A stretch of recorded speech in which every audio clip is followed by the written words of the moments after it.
دیدار نزدیک است، تو تصور نتوانی کرد. ساعت عمر دور میزند و ما را دوباره به ساعت دیدار میرساند. بینندگان عزیز و ارجمند، با شما بودن افتخار خاص و آرامش جان ماست. مهمان برنامه امروزه ما هستند سراینده شناخته، مطرب ممتاز و آهنگساز ورزیده، هنرپیشه شایسته جمهوری تاجیکستان دولتمند قطب‌الدینов. پذیرا باشید.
قطب‌الدین دولتمند داداجانویچ 15 می سال 1983 در دهه تاجیک‌آباد جماعت گلخانه ناحیه جبار رسولوی ولایت سوخت در عائله صنعتکار به دنیا آمده است. تا سال 1998 در مکتب تحصیلات میانه عمومی رقم 10 دهه تاجیک‌آباد تحصیل نموده. بعد ختم این مؤسسه به آموزشگاه صنعتی به نام صدرخان حافظی شهر خوجند داخل گردیده است. آموزشگاه مذکور را با اختصاص غژک به اتمام رسانیده است. پس از انجام آن از سال 2001 تا سال 2008 به حیث راهبر موسیقی تئاتر دولتی مسکه موسیقی به نام کمال خوجندی ایفای وظیفه کرده است. سپس از سال 2008 تا سال 2012 همچون راهبر موسیقی انسامبل فولکلوری اتنوگرافی فلک ولایت سوخت کار و فعالیت نموده است. از سال 2013 تا سال 2022 به حیث دیرکتور راهبر بدیعی مؤسسه دولتی انسامبل فولکلوری اتنوگرافی فلک کار و فعالیت نموده. از سال 2022 تا این جانب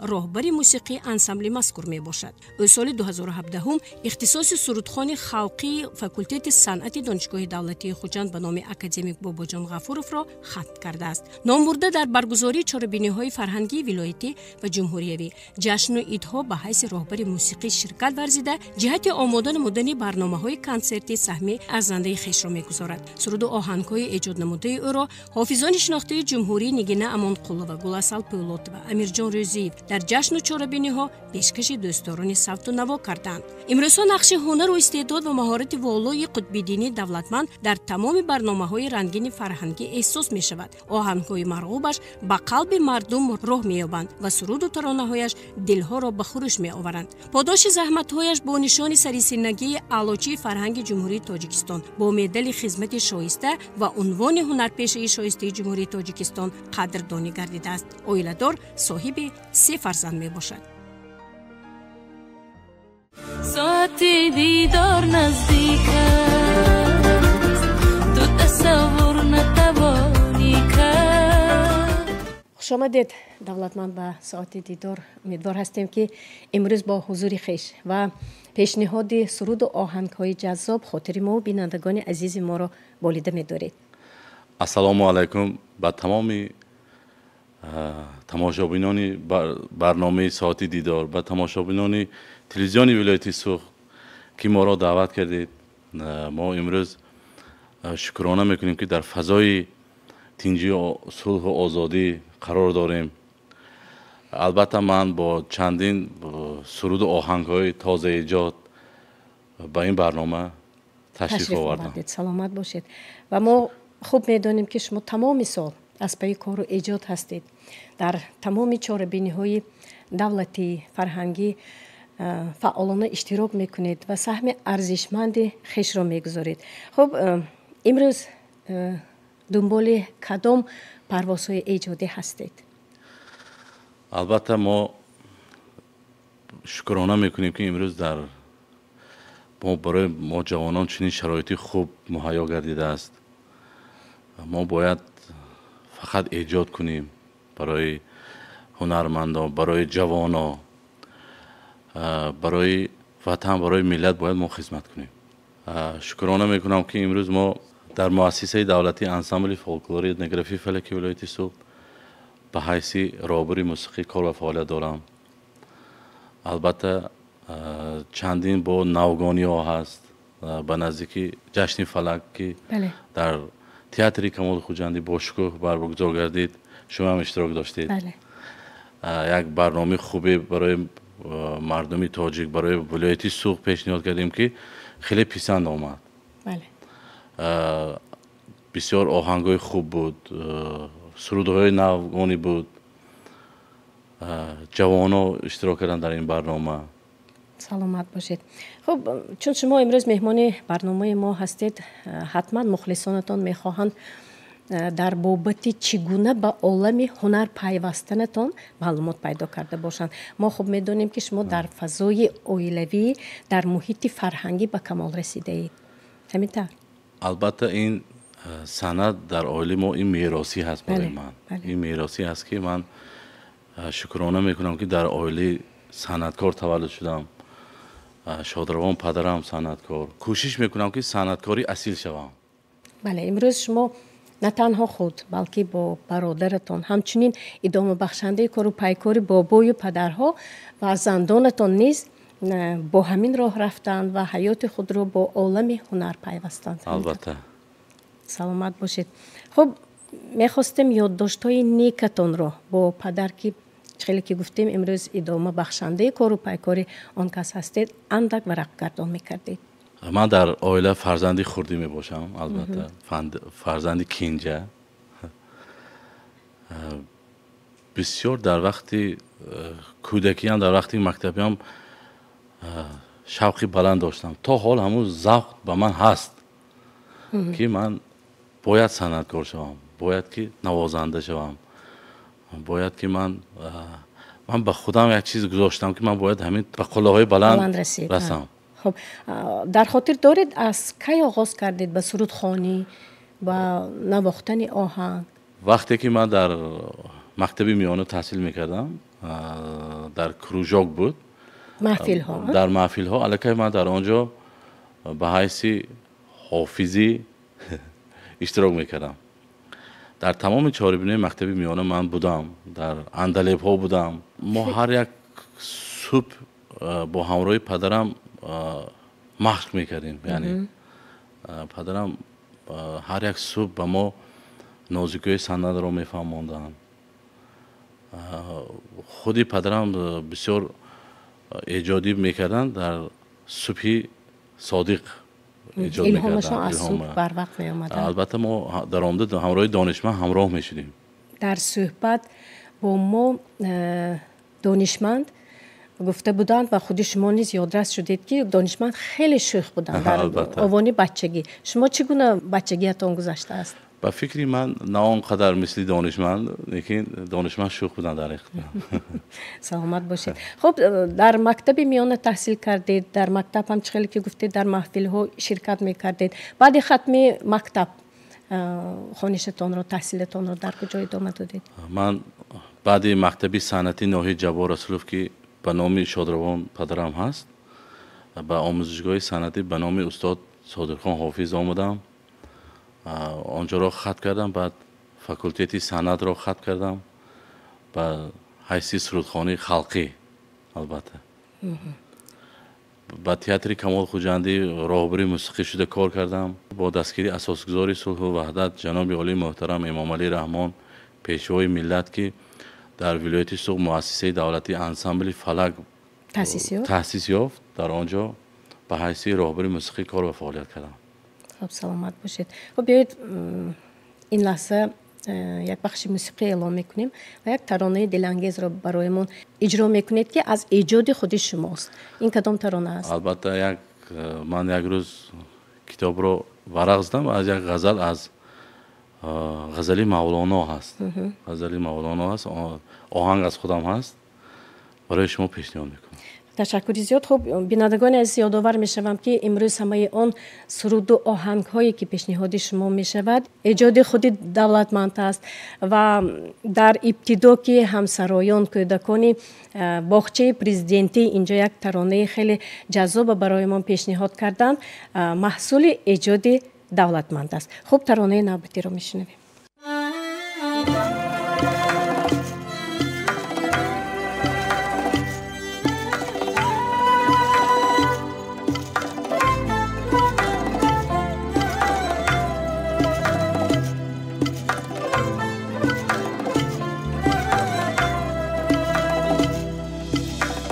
عشق را به معرفت معنا مکن، زر نداری مشتی خود را وا مکن.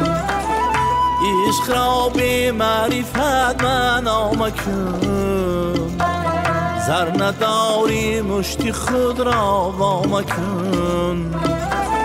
گر نداری دانشی ترکیبی رنگ، بین گل ها زیش یا زیبا مکن.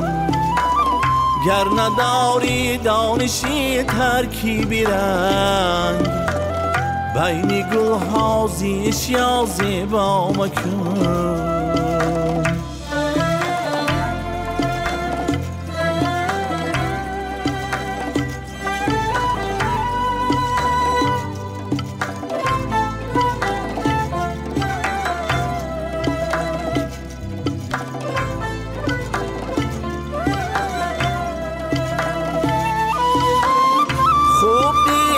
شرط انسان بودن است، عیب را در این و آن پیدا مکن.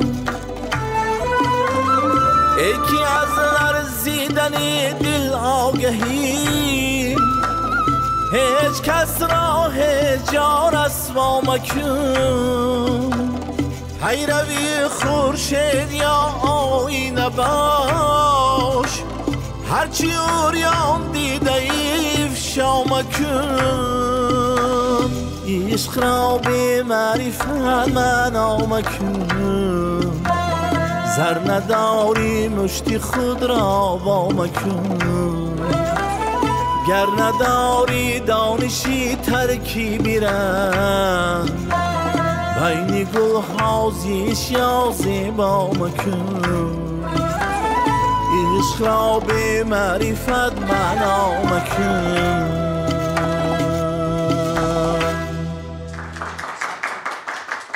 ساعت دیدار نزدیک است، تو تصور نتوانی کرد. تشکر زیاد برای پیشنهاد یک ترانه دلنشین. خب اینجا از همسرایان صحبت کردیم و در برنامه امروزه ما آموزگاران کودکستان پرزیدنتی مرکزی ولایت حضور دارند و میخواستیم معلمه عزیز در بابت همکاریتان با دولتمند قطب‌الدینов سخن گفته باشید. خب این کس برای شما انمون آهنگ و سرود پیشنهاد میکنند و بعدا شما کار رو با کودکان آغاز میکنید. همین طور ما بسیار شادیم که خرسندیم که با استاد همکاری داریم. ما خیلی خرسندیم که سرودهای جالب، آهنگهای بسیار جالب زیبا و کودکان ما احیا میکنند، دسترس میکنند. ما چند مرتبه به نزد کودکان میآیند. ما امروز همراه کودکان آمدیم که با استاد باز آن کس را با چنین ساعت دیدار تبریک نماییم و آنها را با استاد با بیشتر شناس نماییم. از آهنگسازی و شعر گفتن و شعر خواندن ما آنها را می آموزیم با همراه استاد. استاد آهنگ ها را با ما دسترس میکنند و تغرل خالمتوف آهنگساز آن کس هم در ما کار فعالیت میبرند. کودکان را تیار نموده به همه چاره‌بینی های شهری و ولایتی اشتراک میکنیم. بسیار است اون ترانه ها یا سرود هایی که دولتمند برایتان پیشنهاد کردند و شما کودکان را آموزانده اید. در وصف پیشوای ملت، در وصف وطن، تاجیکستان، به هر یک چاره‌بینی های نوروزی، جشن های شهری و ولایتی اشتراک داریم. با همراه استاد کاربری میکنیم. خب آسان است با کودکان سر و کار گرفتن و خاصه همین گونه سرودهای با آنها آموزانیدن. امروز ما شاهد آن بودیم که این کار سهل هم نیست. کسی که کسبش را دوست دارد بله. البته خار باشد هم گلدسته میگرداند. بله. با چنین استادهای کاردان و پیشبرنده کاری خود، فعالیت خود، ما کوشش میکنیم که همه دشواری ها را برطرف کرده و سطح عالی آنها را تیار نماییم. سلامت باشید، موفق باشید. ما برایتان پیش از همه سلامتی و در فعالیتتان برای رو کامیابی ها خواهان هستیم. خوش آمدید به محفل ما. سلامت باشید. من تصمیم گرفتم که بخشیده به 35 سالگی جشن استقلالیت دولت جمهوری تاجیکستان یک کتابی کودکانه که فقط آهنگای کودکانه هست برای تمام دیدزدای برای کودکان پیشنهاد کنم. کودکستان های باغچه ها پیشنهاد کنید. آفرین، سلامت باشید. خب اینجا سخن از تحصیلتون در آموزشگاه و دانشگاه سخن گفتید و میخواستم دانم که همین مکتب های هنر تا کدام اندازه توانست در رشد ایجادی شما کارگر باشد؟ البته وقتی که من در دوام تحصیل آموزشگاه صنعتی به نام استاد صادقخان حافظ در وقت دانشجویان با همراهی شادروان ناصر رحیموف همکاری داشتم. بعد با تکلیف درخواستی استاد حسنی کمال به انسامبل شبنم که بسیار یک انسامبل استرادی نامدار بود هست میماند با آنجا تکلیف گشتم. به حیث نوازندگی در آنجا بسیار مکتبی خوب بود برای من. البته من بسیار چیز را آموختم از شادروان بختیار رحمت الله، از خودی استاد حسنی کمال. بسیار نوازنده کسبی در آنجا بودن که به من یعنی پرکتیکی خوب بود اونجا. تجربه خوب بود. من زیاده 8 سال با همراهی استاد حسنی کمال در این انسامبل شبنم کار و فعالیت داشتم. تا حال کار و فعالیت دارم. همکاری میکنید؟ همکاری میکنم. در تئاتر کمال خوجندی با سرکارگردان ها، چندین سرکارگردان ها من کار و فعالیت داشتم. در ارکستر با همراهی استاد وارث عبدالرحمانوف کار کردم در ارکستر تئاتر کمال خوجندی. برای من مکتبی خوب بود که در این بسیار چیزا را در این استادا من آموختم. خب درست است، اما فکر میکنم که ایجاد کردند این یک مکتب ندارد. البته. این اگر خداداد نباشد اون را با آموزانیدن و سیقل دادن چیزی کرده نمیشود. همین طور. البته نه هر کس صنعتکار شده میتواند. خاص ایجادکار شده میتواند. نه هر کس به این موفقیت مشرف میگردد. من شکرانه میکنم که من کسبم را دوست میدارم. و فکر میکنم که ایجاد کردن این اهدای خداوند است. البته. و همین گونه استعداد خدا داده باشد، خب میتوانید در دوام اندوختن تجربه اون رو باز هم رشد بخشید. و امروز ما میدونیم که شما یکی از آهنگسازان موفق هم هستید، عضو اتفاق بسته‌کاران ولایت هم باشید. و امروز در محفل ما نظیر غیب‌الله جانزاده، رئیس نمایندگی اتفاق کمپوزیتوران جمهوری در ولایت حضور دارند و من میخواستم همچون متخصص اندیشه شما را در بابت ایجاد و آفرینش دولتمند قطب‌الدینов دانسته باشم. اولا مبارکباد میگویم که چنین یک محفل بسیار پرمضمون با ایجادکار، با بسته‌کار دولتمند قطب‌الدینов آماده ساختید و فکر میکنم من با دولتمند در طول یک چند سال شناس هستم و امروزه من امسال اون کس در چون عضو به اعضای اتفاق کمپوزیتوران تاجیکستان وارد گردیدند. یعنی در اون جمله با فتح‌الدین یوسفی و مشرب سلطانوف نیز اعضای اتفاق کمپوزیتوران شدند. به این مناسبت ما هم تبریک میگویم و تبریک میگویم. البته این تحکرسی داشت، یعنی به سبب نبود وارد گشتن این کس به اعضای اتفاق کمپوزیتوران، چونکه در طول چند سال در همه چاره‌بینی های هم مقیاسی شهری، ولایتی و جمهوریوی اثرهای دولتمند قطب‌الدینов صدا می‌دهد.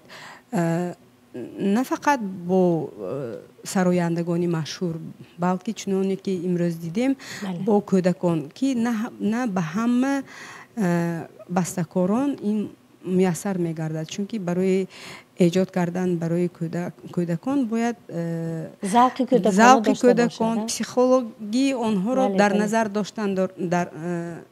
داشتن در کار است که برای ایجاد آهنگ آنها باید آن را درک کنند، قبول کنند و با یک احساسات آن را اجرا کنند. و چطوری که میبینیم نگاهی دولتمند به ایجاد هر یک اثر یعنی موافقت است به آن کسی که این سرود را اجرا میکند و فکر میکنم این به اساس نیست. بسیار مثلا من مشاهده میکنم که در اثرهای در اون کس اثرهای اون کس سلسله‌ای یعنی طرز دیده می شود، یعنی از سرودهای سوست یعنی ضربش سوست به ضربی تیز میگذرند در آهنگهایشان، یعنی ملی تابش‌های ملی دیده می شود. یعنی هم کودکانه و تابش‌های ملی نه فقط در آهنگ یعنی در لحن بلکه در ضرب که به کودکان را به ذوق می آورد. در اون جمله مثلا امسال وقتی که مهمانان از جمهوری ازبکستان، ترکمنستان، قرغیزستان تشریف آوردند و در چاره‌بینی دولتی که در ورزشگاه گذاشته بود اثرهای اون کس نیز صدا داد و فکر میکنم نه فقط ژانرهای مثلا معاصر بلکه چطور که گفتند ژانرهای خلقی در اون جمله فلک نیست در ایجادشان تشکل یافته ایستاده است و ایجاد میکنند در این رویه و موفق هستند. فکر میکنم این فقط آغاز است. در آینده چطوری که گفتند کتاب ها نشر میگردد با سرودهایشان و محفل های ایجادی با اجرای سرودهای آن کس به ما میسر میگردد که تماشا کنیم و ذوق بریم. قید کردن لازم است که نمایندگی اتفاق کمپوزیتوران در ولایت سوخت در تحت راهبری رئیس اتفاق کمپوزیتوران تاجیکستان کمپوزیتور شناخته تاجیک امیربگ موسی‌زاده فعالیت خود را پیش برده ایستاده است و چنانی که میبینیم در اعضاگی امروز 17 نفرند و نمایندگانی ناوی این نمایندگی یعنی اتفاق اینها دولتمند قطب‌الدینов، فتح‌الدین یوسفی و مشرف سلطانов می باشند و البته همه کمپوزیتوران برای رشد موسیقی کسبی در همین ولایتمان زحمت میکشند. سلامت باشید. از اشتراکتون در برنامه امروز استفاده برده میخواستم دانم که امروز عموما ذوق همین جوانان به همین سمت چگونه روانه شده است؟ زیادن جوانانی که آهنگ ایجاد میکنن در این سمت کاربری میکنن. البته ما در عصر 21 هستیم و ژانرهای معاصر بسیارند. نگاهی جوانان به موسیقی تماما دیگر است. ولی البته می خواستم گویم که از بس که ما بسیار در آزمون‌های بین المللی اشتراک میکنیم و من میبینم که در ما همین فقط چی گویم سرود رو در از جهت هم تو پروفسیونالی کسبی گیریم اگر فقط آن به معرکه‌های جوانان آن رو موافق میکنند برای خودشان و در آن در سرود امکانیتی تمبر و امکانیتی دیاپازون رو دیده نمیشود و در آن جمله ملی تابش‌های ملی در آن کم است و وقتی که در آزمون‌های بین المللی اشتراک میکنند ما میبینیم که در ما همیشه سرودها کم است برای معرفی کردن حافظ و نشان دادن مهارتی او از همه جهت در همین سرود و فکر میکنم امروز برای چی آنها باید با یعنی کمپوزیتوران با بسته‌کاران همکاری کنند و در سرود باید سرود رو همه طرفه مکمل سازند برای اجرا در چنین آزمون، چون که سرودهای تاجیکی در حقیقت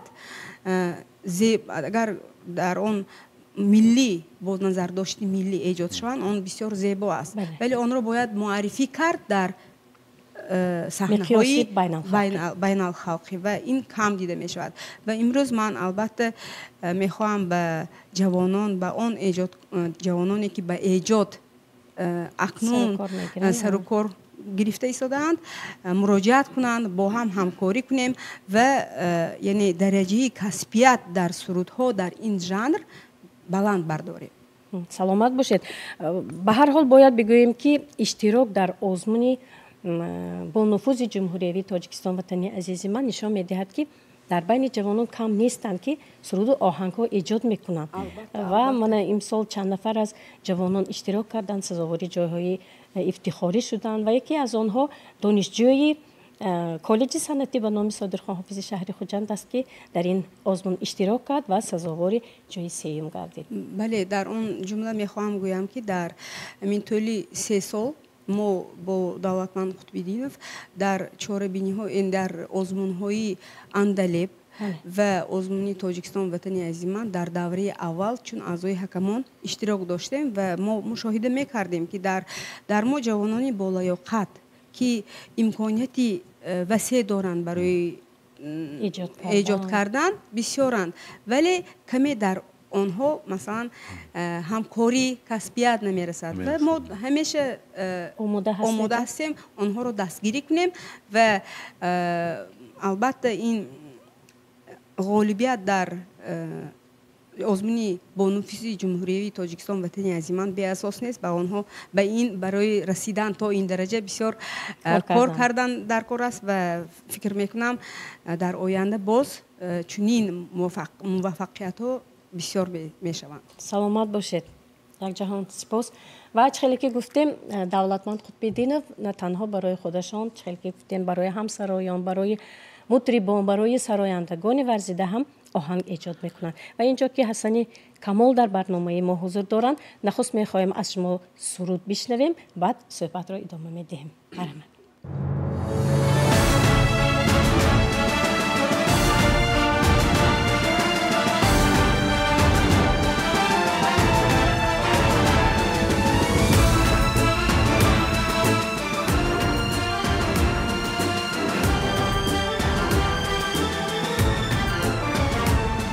چون از دعای مادر آغاز زندگانیست باز از صفای مادر پروازی جاویدانیست دستی دعای مادر پروازی پیشوا هم از روی دستی مادر بر گوشه های عالم بر کله جهانیست دستی دعای مادر مادر به پیشواست با خلق هم نواست بر ملت و به میهن او مادری دعاگوست مادر به پیشواست با خلق هم نواست بر ملت و به میهن او مادری دعاگوست بر ملت و به میهن او مادری دعاگوست مادر به پیشواست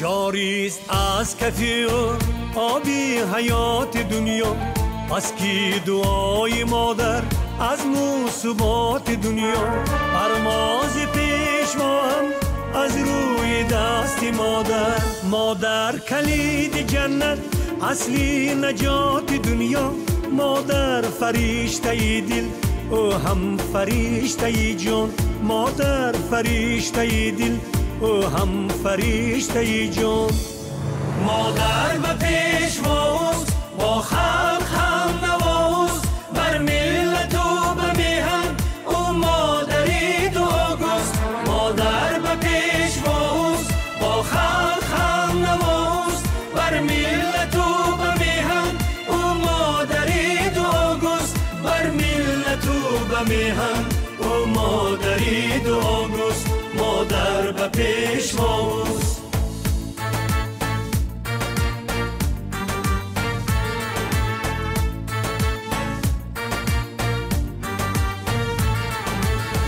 دستی دعا کشاید خانی بقا کشاید مادر به پیشوای است او کی بهشت انسان مادر کلید جنت اصلی نجات دنیا مادر فرشته دل او هم فرشته جان مادر فرشته دل او هم فرشته جان مادر به پیشواست با خلق هم نواست بر ملت و به میهن او مادری دعاگوست مادر به پیشواست با خلق هم نواست بر ملت و به میهن او مادری دعاگوست بر ملت و به میهن او مادری دعاگوست مادر به پیشواست مادر به پیشواست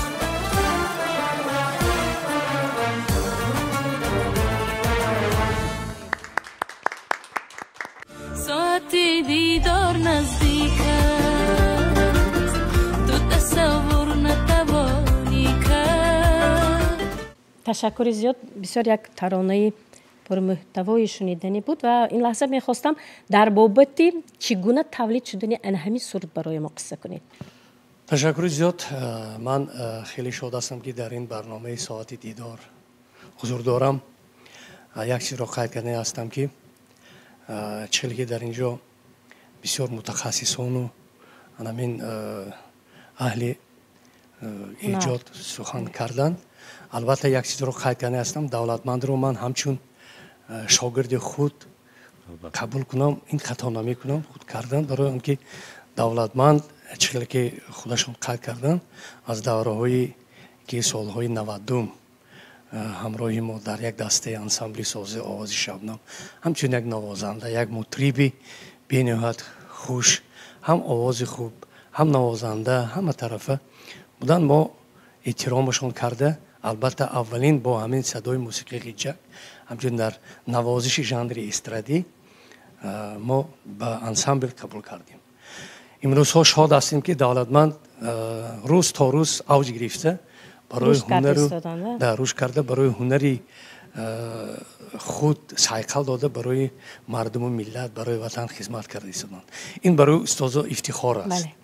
برای آنکه давлатманд имрӯз якчанд асарҳо оҳангҳои беҳтарин ва бо оҳанг созон ҳамкорӣ мекунанд, бо шоирон ҳамкорӣ мекунанд. Ин хеле хуб аст.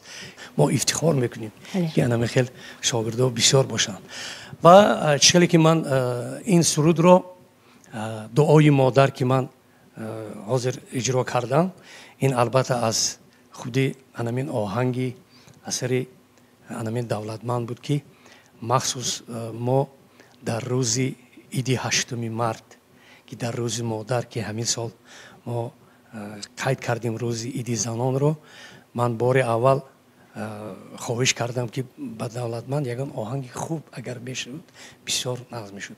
Чунки аз хондану эҷодоти худам давлатманд аллакай хулоса баровардагӣ ки устод агар имконат мешуд ҳамин аз дуои модар, пешвои аз дуои модар ҳамин як оҳанги беҳтарин аст. Агар шумо дар ҷамъ басте ҳамин рӯзи иди модарон мехондид хеле хуб мешуд. яъне аввал шеър интихоб шуд. ба фикрам давлатманд ин шеър аз они ҳоҷи ҳусайн мусинзода, он касам беҳтарин шоир ҳастанд. мо бисёр аз эҷодиёти он кас мехонем. мана пешвои муаззами миллат мо бисёртар аз суруди пешвои мо ва аз пешвои аз дуои модар ва дигар дар асли тоҷикистон беҳтар шеърҳо менависанд ва мо ҳамкорӣ дорем албатта бо шоирон. ва ҳамин оҳангро аввалаш барои ман писанду маъқул омад ки худи шакли ҳамин жанри эстради ба як ба таври агар аранҷировка гӯем шуда бошад ҳам, лекин умуман гирем ин беҳтар оҳанг ки буд ки дар ин ҷо ҳам навозиши оркестр, яъне бо аранҷировка скрипкаю дигар ҳамун литавру анамун навозишҳо, умуман ҳамин сохти ҳамин мусиқӣ барои ман хеле писанд омад ва ман хостам ҳамин сурудро ба рӯзи иди занон 8 март ҳамин соли ҷорӣ хонам. оҳанг ба шеър хеле тавъам як ҷоя суруд хеле зебо баромадааст. барои ҳамин ман оянда боварӣ комил дорам ки давлатманд боз эҷодкор эҷод мекунанд барои анамин чӣ хеле ки кӯдакон, барои наврасон беҳтарин оҳангҳо, беҳтарин мусиқӣ, албатта бо ҳамин мутахассисоне ки инҷо ҳузур доранд, беҳтарин овозхонҳою бастакорон, оянда муваффақиятҳои беназиро орзумандам ки мо дар ин, ман худам ҳамчун роҳбари ансамбли шабнам ҳастам, ҳама вақт дар чорабиниҳо дар ки фаъолияти ман ҳаст дастгирӣ мекунанд ва мо ҳамеша барои ватани миллат бо ҳунару волои худ болои хиш ҳамеша хизмат мекунем. саломат бошед. як ҷаҳон сипос. хуб, чӣ ки бинандагони азизи мо мебинанд, имрӯз дар барномаи мо Сироҷиддин Худой Мирганов ва Умида Хидиралиева ҳузур доранд ва аз эҷоди Давлатманд Қутбиддинов онҳо низ сурудҳо сароидаанд. Чӣ мегӯед дар бораи ҳамкориятон? чӣ хеле ки дар урфият мегӯянд, мероси падархоҳӣ касби падаромӯз. ман ифтихор мекунам ки дӯсти изам Давлатмандҷон Қутбиддинов чунин оҳангҳоро эҷод карда истодаанд ва ифтихор аз он ҳастам ки бо ҳамин Давлатмандҷон Қутбиддинов дӯстӣ наздик ҳастам. гуфтан ҷоиз аст ки мо бо ҳамроҳии Умидахон Хидиралиева аз эҷодиёти Давлатмандҷон як ба фикрам 5-6 асарҳоро мо сароидем ва дар сатҳи чорабиниҳои шаҳрӣ, вилоятӣ ва ҷумҳуриявӣ ин асарҳоро барои шунавандагон ва меҳмонони олиқадр пешкаш намудем. ва гуфтан ҷоиз аст ки чун Давлатмандҷон гуфтанд, Давлатмандҷон дар факултаи санъат низ таҳсил намуданд. ман ки дар факултаи санъат дар кафедраи мусиқии суннатии тоҷик мудири кафедра мебошам. соли хониши 2024-25 Давлатмандҷон хушбахтона бо таклифи деканамон Гулчеҳрахон Шарифӣ ба ҳайси раиси имтиҳони давлатӣ ташриф намуданд ва фикр мекунам ҳамаи омӯзгорон ва донишҷӯён аз устод гуфтан мумкин аз устод хело ҳам хурсанд ҳастанд. ва иҷозат диҳед ман низ аз номи худам, аз номи тамоми устодони факулта давлатманҷонро бо мана аъзо шудан ворид шудан ба иттифоқи композиторони ҷумҳурии тоҷикистон табрик намоям ва орзуманди он ҳастам ки боз ба қуллаҳои баланд расиду боз ҳамроҳ бошед. خب تشکری زیاد. اون ترانه‌ای که امروز شما برای ما پیشنهاد میکنید میخواستم در بابت اون اندک صحبت کنیم. اون رو خود شما پیشنهاد کردید متنش رو یا دولتمند ایجاد کردند و با شما پیشنهاد کردند؟ خیلی که در بالا من استادان همشون قید کردن دولتمند جان خیلی هم تجربه بای دارند و من قائل میشوم که این کس با کدام حافظ خیلی سرود رو پیشنهاد کردن رو میدونند و روزی از روزها با من زنگ زدن گفتن که یک سرود ایجاد کردیم نغز میشد خوب میشد همین سرود رو با همراهی امیدخان خدریلی و خوانندگان سرود با من پسند آمد به فکرم ما این سرود رو سراییدیم و در چند چاره‌بینی ها اجرا کرده ایستادیم و پسندی مخلصان و شنوندگان شده ایستاده است. سلامت باشید. واقعا در همین بابت میخواستم پرسان شوم که چگونه احساس میکنید که همین ترانه‌ای که مثلا ایجاد میکنید با همین هنرمند منسوب خواهد بود و او میتواند همین سرود رو باید شاید چیزی که شما میخواهید سراید. من هر ساعت در ورزشگاه 20 سالگی ساعت 5 صبح راه میروم. البته ورزشکار هم هستید؟ البته. بعد یک روز شد که استاد احمد جان رمضان به من یک شعر دادن. به من یک شعر دادن. و من وقت نوشنیک مونده رفته خواندم الکی آهنگش اومد ساعت 6:15 صبح من با سیراج‌الدین همون لاهیه‌اش پرافتم این کس حیران شدن که قصه هر خطی شما چی گفتم ایجاد شد گوش کنید اگر معقول داری کنید خوانید بعد خودشون زنگ زدن اینا هم سحر میخواستین از خواب گفتم بعد صحبت کردیم بسیار پسند اومد وقتی که راست دیگه آهنگ ایجاد میشد سرود ایجاد میشد من همون سرودم مثل فرزندم قبول میکنم. بله. از هنرمند میماند سرود. بله. فرزند نام حاضر هم بینید که من از سرودی شادروان محمد جان محمدینوف زنده هست تا حال. بله. سرودهای دمیربگ عالیموف زنده هستند تا حال. در اختن من از سرودهای چندین استاد سرودهای استاد بایامن نیازوف. بله. تا حال شاگردان میسراین. یعنی مقصدی ما چی همین که سرود ایجاد کنیم که آینده برای نسل نوروز برای جوانا یعنی ماند سرودی که آهنگی فلان چی یعنی فرزندی که فرزندی دولتمند یا فرزندی دادا جان قطب‌الدینوف بله. یا این کس که فرزندش جوریبگ نبیوف یعنی بله. من از سرود استاد جوریبگ نبیوف ببینید در تمام چهاربینی ها جوانا میسرایند. خب تشکری زیاد. خب برای باز کدام هنرمندان شما سرود و آهنگ ها ایجاد کرده اید؟ البته در جشن 700 سالگی استاد کمال خوجندی که در کاخ رودکی برگزار گردید با اشتراک مهمانان عالی قدر ای سبا پرده شعر از غزلی کمال خوجندی بود از طرف نگینه منقلو اجرا گردید. در جشن نوروزی که سال 2023 سرودی فینالی بود در اجرای امیرجان روزی اجرا گردید.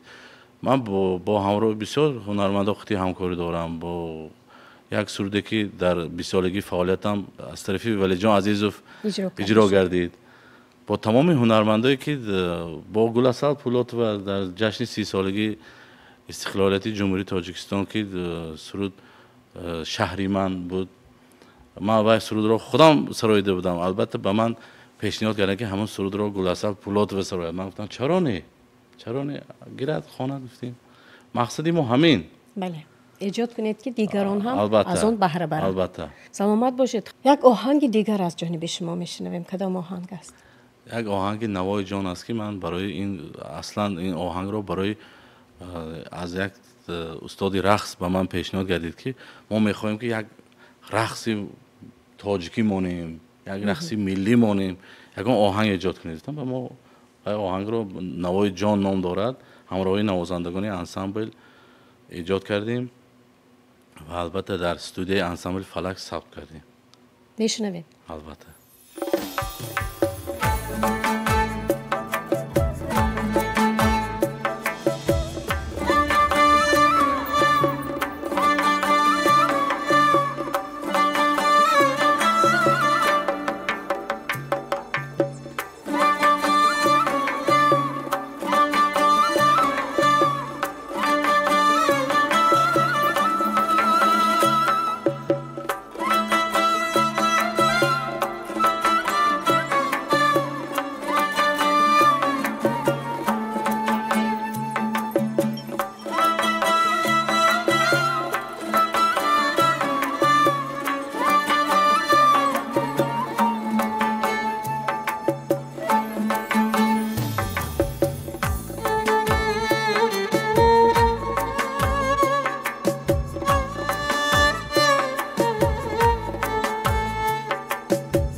کس تو تصور نتوانی کرد. در نهایت برنامه دو بخش دیگر داریم. یک بخش نو میخواهم 10 سوال کوتاه برایتان پیشنهاد کنم که شما باید مختصر به آنها جواب گویید و دیگر شرح رسم ها.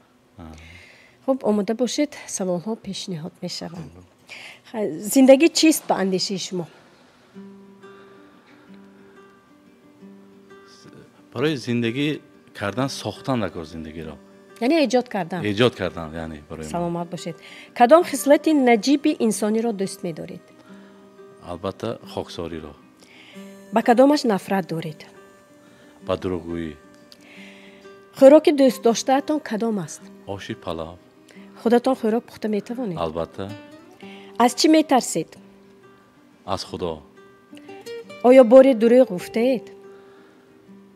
گاه به منفیت کار. البته به منفیت کار می شود. فرزندانتان را تنبیه می دهید؟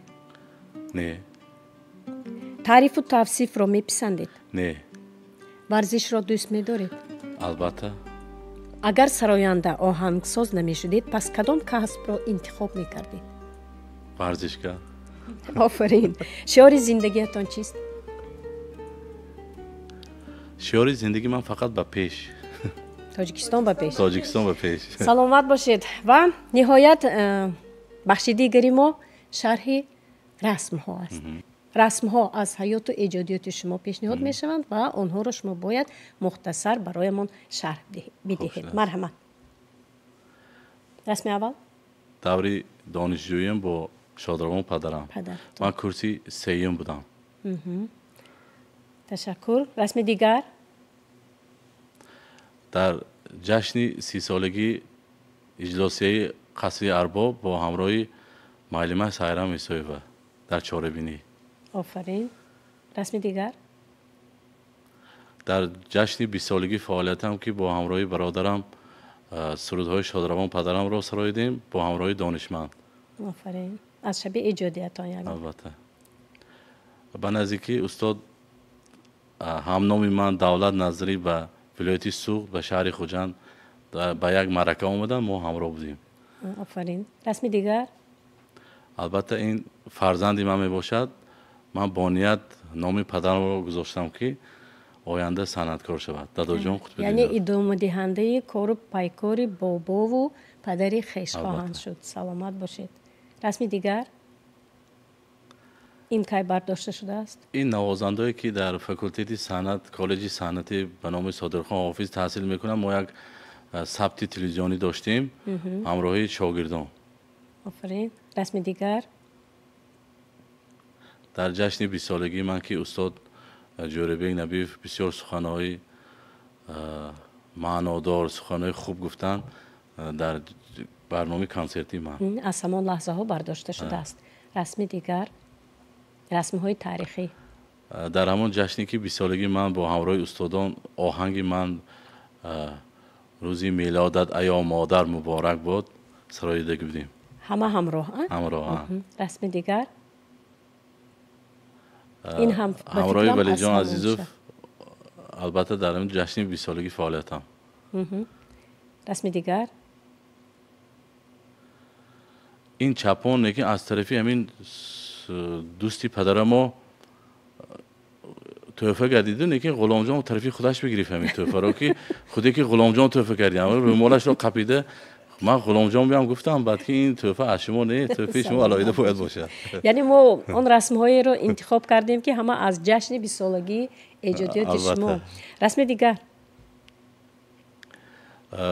بهترین روزی که برای من روزی تاریخی بود، ما با عنوان هنرپیشه شایسته جمهوری تاجیکستان با همراه نگین امامقلی و گلاسل پولات و دلنازه کریم و خورشید ابراهیم زاده که در همان روز با این مکافات میسر گردید. این رسمی تاریخی است برای من. همه یک جایه همراه با گرفتن عنوان بلند هنرپیشه شایسته جمهوری تاجیکستان شرف یاب شدید. با تمام تماشابینان تلویزیون ولایت سوق تشکر میگم که با شما این چنین معلم جان عزیز که ما را احترام کرده به این برنامه دعوت کردید، با استادان، با معلمه عزیز، با معلمه های عزیز که به این برنامه آورده برنامه ما رو با شکوه کردید. من وعده میتیم که آینده برای وطنم، برای ملتم، برای خلقم با ایجاد میکنم. حالا بسیار آهنگ و سرودهای نو هست بخشیده به جشن 35 سالگی استقلالیت جمهوری تاجیکستان. برای تمام مردم تاجیکستانیان، برای تمام جهانیان سرودهای نو به نو ایجاد میکنیم. دائم صحتمند و سلامت باشید. سلامت باشید. امیدوار هستیم که امروز که شما در اوج کمالات ایجادی هستید، خیلی که خودتان گفتید پیوسته کار ایجاد میکنید و برای خلق و وطن خدمت ارزنده و شایسته میکنید. خب بینندگان عزیز، اینجا فرصت برنامه ما به آخر میرسد. تمنا میکنیم که دولتمند قطب‌الدینов همیشه از پای ایجاد باشند. پروازهای بلند برایشان تمنا میکنیم. برای شما نیز بینندگان عزیز آسایش روزگار و سعادت زندگی را خواهان هستیم. خیر تا برنامه‌های دیگر.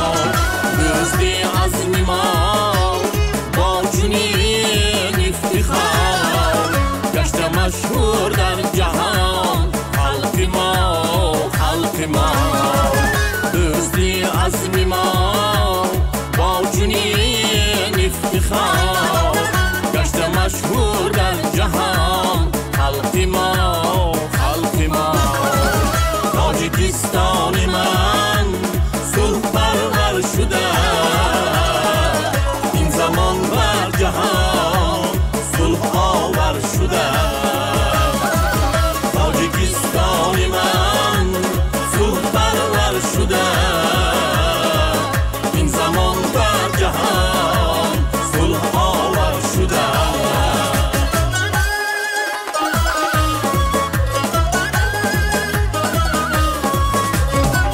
یک طرف صف به صف دوستان همه را با سخن با درود السلام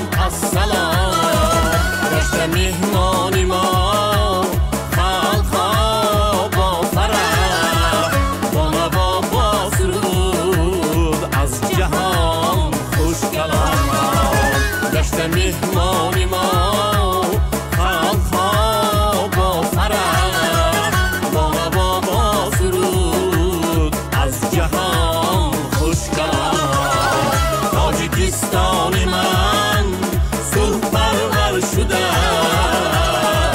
این زمان بر جهان صلح آور شده تاجیکستان من صلح پرور شده این زمان بر جهان صلح آور شده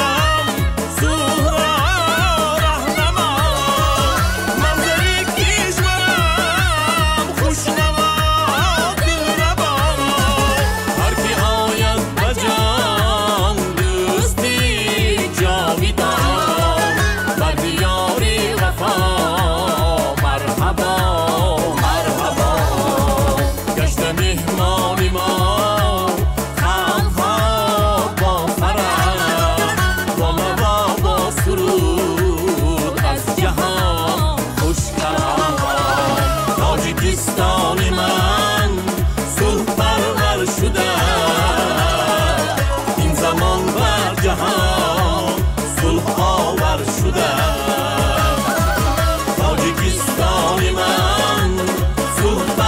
شده